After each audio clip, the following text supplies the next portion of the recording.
முதல்ல மேடை நாகரிகப்படி வணக்கம் சொல்லி ஆரம்பிக்கணும். ஆனால் நான் நன்றி சொல்லி ஆரம்பிக்கிறேன். நான் ஒரு கதை கொடுத்துட்டு அந்த கதை வாசித்த அனுபவத்தை பகிருங்க அப்படின்னு பதியம் கொடுத்த இந்த நிகழ்வுக்கு முதல்ல நன்றிகள். இந்த கதை கொடுத்தோடனே வழக்கமாக பதியம்ல ஒரு கதையை கொடுத்து அதை வாசித்து அந்த கதையை பற்றி சொல்லுங்க அப்படின்னு சொல்கிற மாதிரி தான் இந்த கதை இருக்கும்னு நினச்சேன்.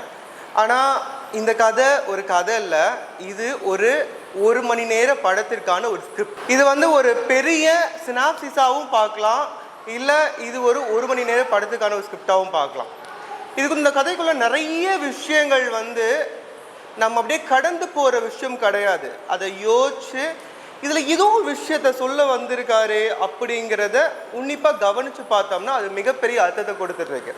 இதை ஏன் நான் இதை ஒரு ஸ்கிரிப்ட் அப்படின்னு சொல்கிறேன் அப்படின்னா, வழக்கமாக இந்த திரைக்கதை எழுதுகிறாங்க இல்லையா, அப்போ ஒரு விஷயம் சொல்லுவாங்க, உங்களுடைய முதல் காட்சிக்கும் கடைசி காட்சிக்கும் ஒரு சம்பந்தம் இருக்கணும். இல்லை முதல் காட்சியினுடைய நீங்கள் முதல் காட்சியில் ஒரு கேள்வி எழுப்பியிருந்தீங்கன்னா அது கடைசி காட்சியில் அதுக்கான ஒரு பதிலை நீங்கள் கொடுத்துருக்கணும்னு சொல்லுவாங்க.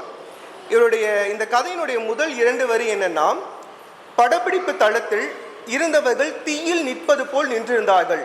இது முதல் 2 வரி. இந்த கதையினுடைய கடைசி 2 வரி, பெரியவர் கேரவன் கதவை திறந்து பரந்த வெளியை பார்த்து புன்னகை செய்தார். ஒரு ஷூட்டிங் ஸ்பாட், அங்கே இருக்கவங்க எல்லாருமே ரொம்ப தீவிரமாக வேலை செஞ்சுட்டு இருக்காங்க. அவர் சொல்றது எப்படின்னா, ஒரு தீ மேல நின்று வேலை செய்யற மாதிரி செஞ்சுட்டு இருக்காங்க, அவ்வளோ பரபரப்பா. அப்படிங்கிறது முதல் காட்சியா வைக்கிறாரு. கடைசி காட்சியா அதே ஷூட்டிங் ஸ்பாட்ல ஒரு பெரியவர் ஒரு கேரவன்ல இருந்து வெளியே வரார். இந்த இடத்துல அந்த இடத்துக்கும் அந்த பெரியவர் அந்த கேரவன்ல இருந்து இறங்கி வர்றதுக்கும் இடைப்பட்ட நேரத்துல என்ன நடக்குது அப்படிங்கிறதா இந்த கதை. சரி, அந்த நேரம் எவ்வளவு நேரமா இருக்கும்? ஒரு மணி நேரம், 2 மணி நேரம் இல்ல, ஒரு 10 நிமிட உரையாடல் தான் இந்த கதையா இருக்கு. யார் அந்த பெரியவர்? அவர் எதுக்காக இந்த கேரவன்ல இருந்து வராரு? முதல்ல அந்த இடத்துக்கு அவர் ஏன் வந்தாரு? அவர் என்ன பகிர்ந்துகிட்டாரு? இப்ப ஏன் அவர் புன்னகையோடு வெளியே போறாரு? அப்படிங்கிறதா இந்த கதை. இந்த கதை நீங்க வாசிக்கும் போது உங்களுக்குள்ள நிறைய கற்பனைகளை தூண்டும், நிறைய விஷயத்தை ஏற்படுத்தும். அதை நீங்க படிச்சு பாருங்க. எனக்கு இந்த கதையில சில முக்கியமான தருணங்களை மட்டும் பகிர்ந்துக்கணும்னு நினைக்கிறேன். இந்த ஒரு படம் நம்ம ஒரு பார்க்க போகும்போது ஒரு ட்ரெய்லர் முன்னாடி பார்ப்போம்ல, ஏன்னா இந்த படத்துலலாம் சூப்பரான சீன் இதுதான். இந்த படத்தில் ஒரு முக்கியமான சீன், இப்போது சில கதாநாயகிகளாக இப்போது ஸ்கூல் பசங்க மேலே ரைம் சொல்லிட்டு இருக்காங்க. இந்த மாதிரி ஒரு முக்கியமான சீனெல்லாம் இதுதான் அப்படிங்கிற மாதிரி இந்த கதை எனக்கு அனுப்பும் போதே இதில் சில அடிக்கோடிட்டு அனுப்பியிருந்தாங்க, இதெல்லாம் முக்கியமான வார்த்தைகளாக இருக்குது அப்படின்ட்டு. அதில் ஒரு இடத்துல சொல்கிறாரு, தூரத்திலிருந்து பார்க்கும்போது ஸ்டுடியோ பட்டுப்போன மரம் போல் தோற்றமளித்தது. இந்த கதையில் ஒரு ஸ்டுடியோ வருது. அந்த ஸ்டுடியோவில் நிறைய காக்கா இருந்தது.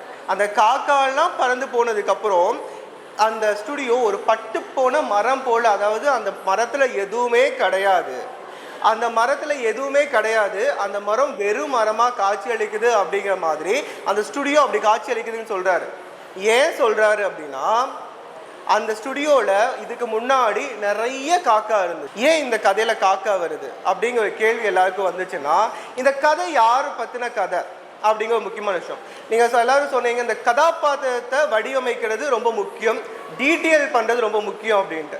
இந்த கதாபாத்திரம் யாரை பற்றினதுன்னா, ஒரு காக்கா ஓட்டுறவரை பற்றியான கதை. நம்ம வீட்டிலலாம் ஒரு காக்கா ஏதோ சாப்பாடு எடுக்க வருதுன்னா அதை ஓட்டுவோம்.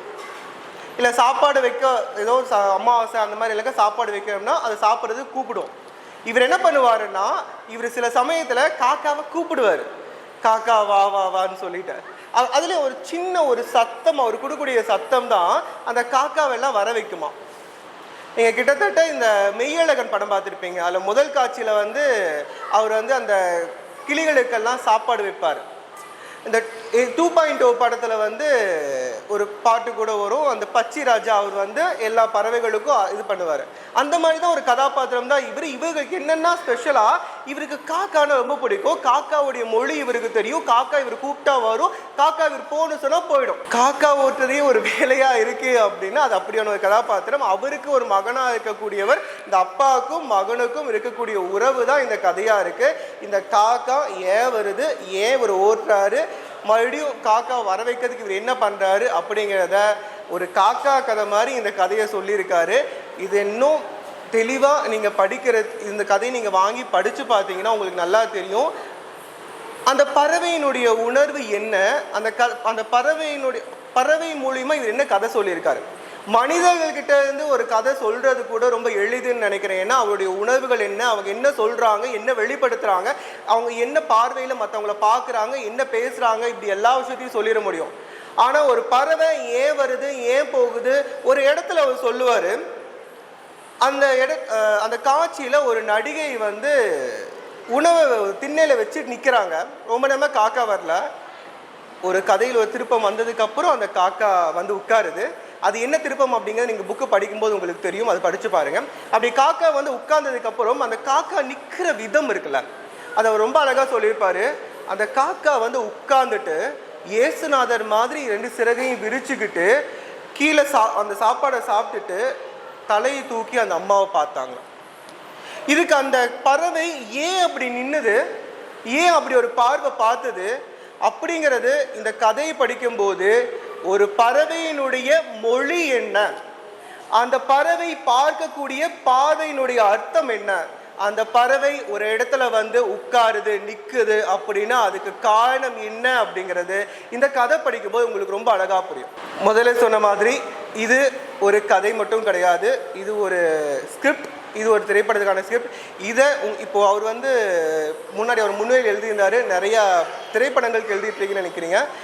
இதை இப்போ விரைவில் உங்களுக்கு ஒரு இது திரைப்படமாக எடுக்க வாய்ப்பு கிடைச்சா எடுங்க. ஏன்னா உங்களுடைய ஒரு இன்ஸ்டாகிராம் இதுலேயும் பார்த்துருந்தேன், அந்த காட்சியை வந்து ஒரு வீடியோவாக அவர் வெளியிட்டிருந்தார். ஸோ அது ரொம்ப நல்லா இருந்துச்சு. இந்த மொத்தத்தில் இந்த கதை எதை சொல்ல வருது அப்படிங்கிறதுக்கு நான் இந்த கதையை விட்டு வெளியே போய் ஒரு உதாரணத்தோடு சொல்ல விரும்புகிறேன். இது ஒரு உறவை பற்றி சொல்ல வருது. எந்த மாதிரியான உறவு அப்படின்னா, அது இவருடைய ஒரு இன்ஸ்டாகிராம் பதிவில் ஒரு கவிதை எழுதியிருந்தார்.